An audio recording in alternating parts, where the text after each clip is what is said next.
जितने सारे लोग एएलपी का फॉर्म फिलअप किए हैं, हो सकता है कि मेरी बात आज की इस वीडियो में खराब लगे, थोड़ा गुस्सा है मेरे ऊपर, लेकिन जिस दिन एग्जाम देने के बाद रिजल्ट आएगा ना बाबू, उस दिन आपके ऊपर अफसोस होगा, अपने ऊपर अफसोस होगा। तो वो अफसोस आपको एग्जाम से 1-1.5 महीना पहले हो जाए। जो गलती कर रहे थे, जो आपके अंदर कमियां हैं, जो आपको अफसोस होगा, उस पर थोड़ा मेहनत करके उसको सुधार सके, है ना। तो मेरी बात ध्यान से सुनिएगा, मैं एक एक चीज बारीकी से बताने वाली हूँ। आपको पता है आप एग्जाम के आखिरी पड़ाव पर हो, अंतिम पड़ाव पर हो, ध्यान से सुनिएगा मेरी बातें। तो देखिए, एक बात बताओ बाबू कि एएलपी का फॉर्म कब भरा गया था? बोले एएलपी का फॉर्म जनवरी में भरा गया था ना। ये तो आपको ही पता है, सभी को पता है। लेकिन एक बात बताओ, जनवरी में फॉर्म भरा गया था, अभी क्या चल रहा है? मई।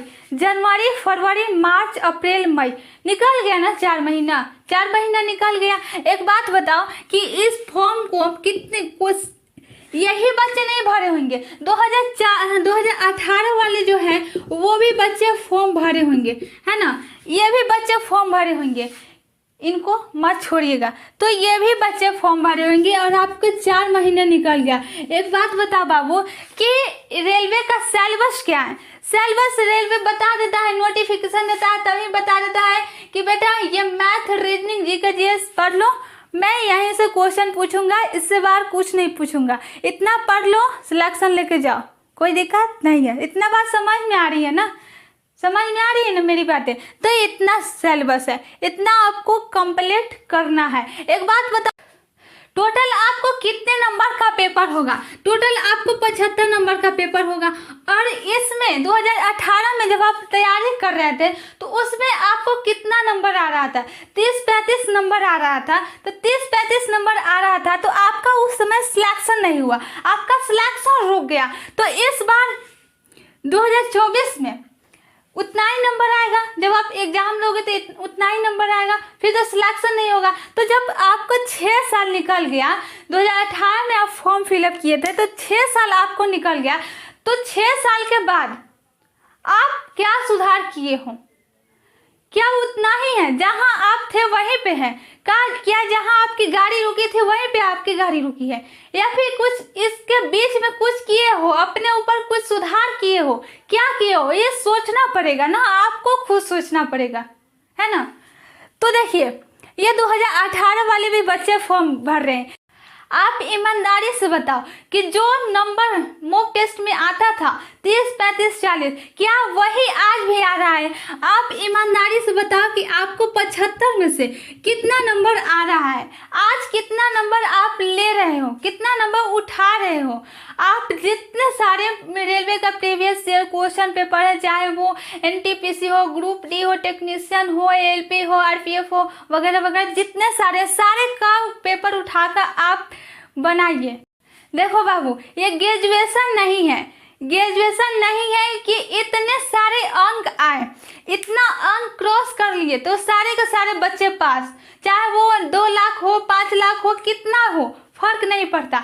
आपको पता है, एक बात पता है, मैं बता देती हूँ, ये जो वैकेंसी आई है एएलपी का, इसका जो टोटल नंबर ऑफ वैकेंसी का जो 15 गुना जो बच्चा है, वही बच्चा जो है CBT 2 एग्जाम के लिए क्वालिफाई होगा। बाकी सब खत्म, वहीं से उनका कार्यक्रम खत्म हो जाएगा।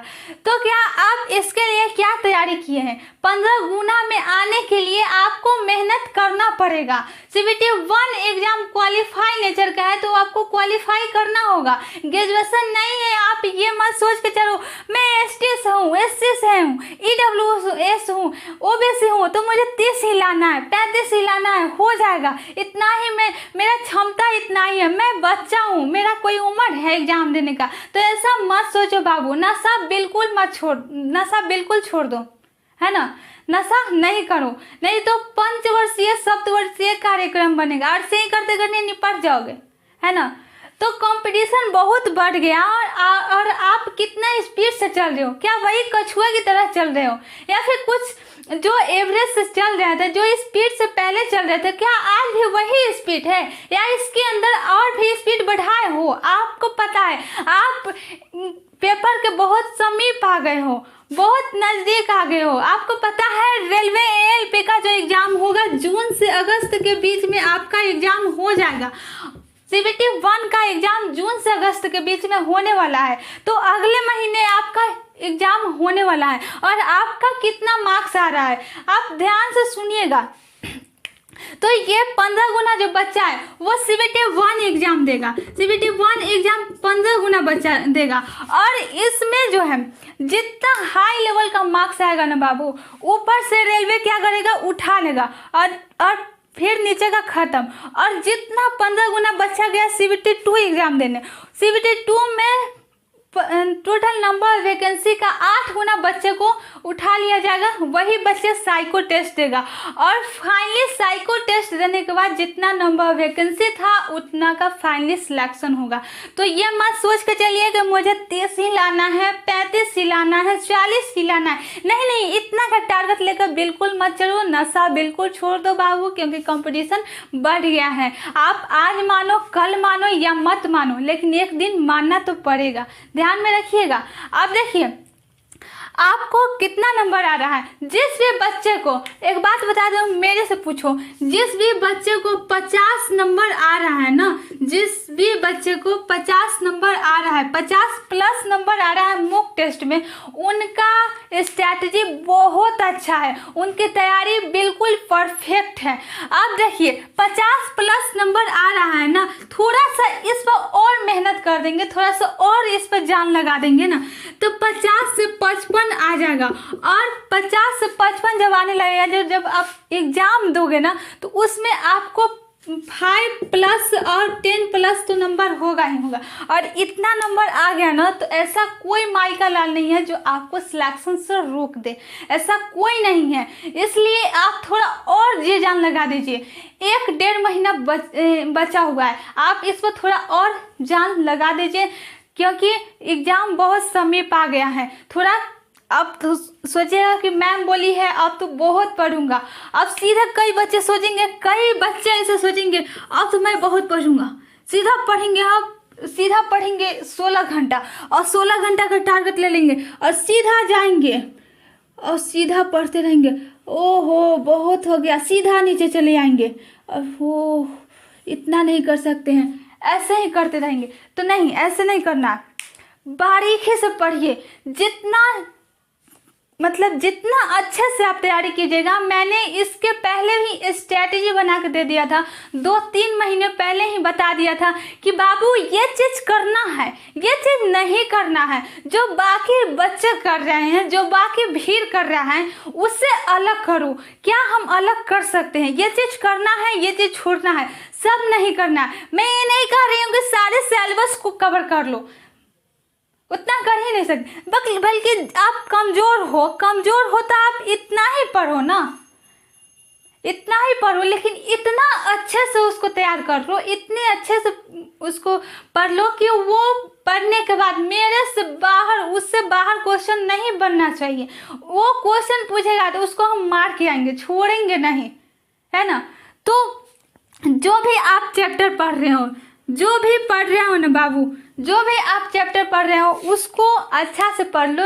जो चैप्टर पढ़ रहे हो उसको पिछले 4-5 साल का प्रीवियस ईयर पेपर उठाकर बना लो, क्या दिक्कत है? कोई नुकसान हो जाएगा? नहीं ना होगा, उसको उठा कर देख लो। मान लो कि आप टाइम एंड वर्क चैप्टर पढ़ें, बहुत अच्छे से पढ़ लिए, टॉप 20 और 6 टाइप के क्वेश्चन नहीं पढ़ना, आप मान लो कि वही पढ़े, तो वो जो बुक है, बुक के आपके सारे क्वेश्चन बन रहे हैं कि नहीं, वो चीज़ आप देख लो। और पिछले 4-5 साल का प्रीवियस ईयर क्वेश्चन पेपर उठा लो, ना कि हम एएलपी का तैयारी कर रहे हैं तो केवल यही पढ़ेंगे। कसम खा रखे हो? कसम नहीं ना खा रखे हो? कसम नहीं खा रखे हो तो एएलपी का उठा लो, एनटीपीसी ग्रुप डी जितने सारे हैं, रेलवे का सारे पेपर उठा लो और सबको बनाओ, और सारे क्वेश्चन बन रहे हैं कि नहीं ये चीज़ आप देख लो।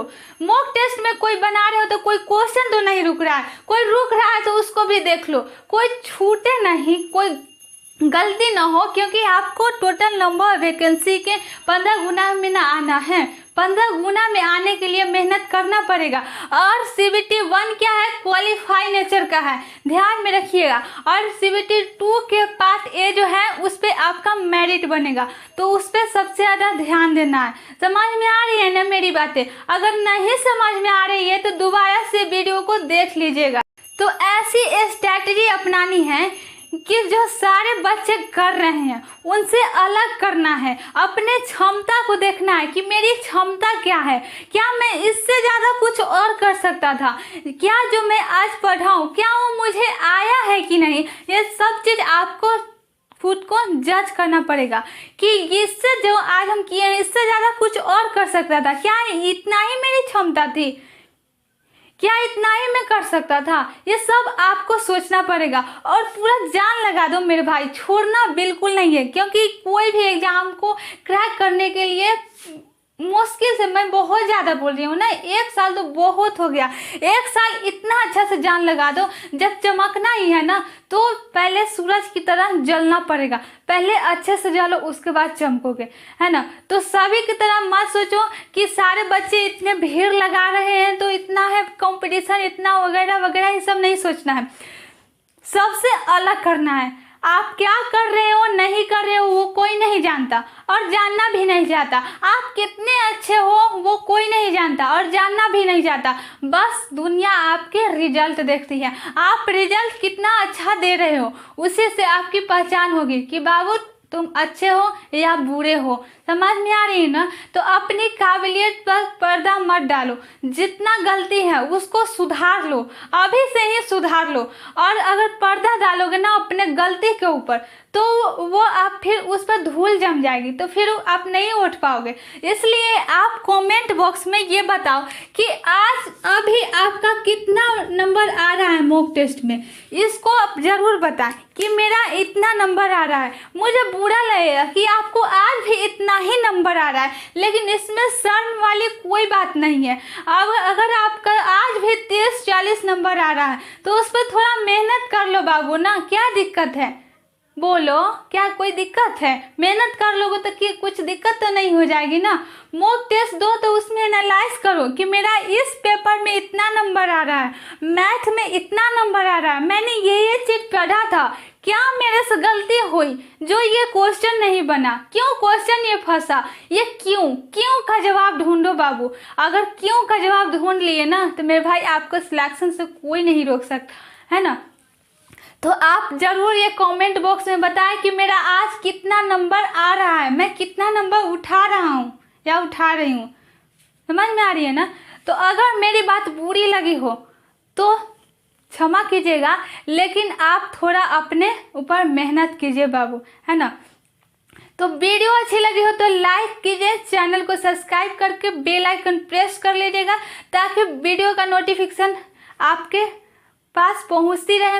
और अपने दोस्तों के पास शेयर कीजिएगा ताकि उनका भी कल्याण हो जाए, क्योंकि आपका एग्ज़ाम समीप आ गया।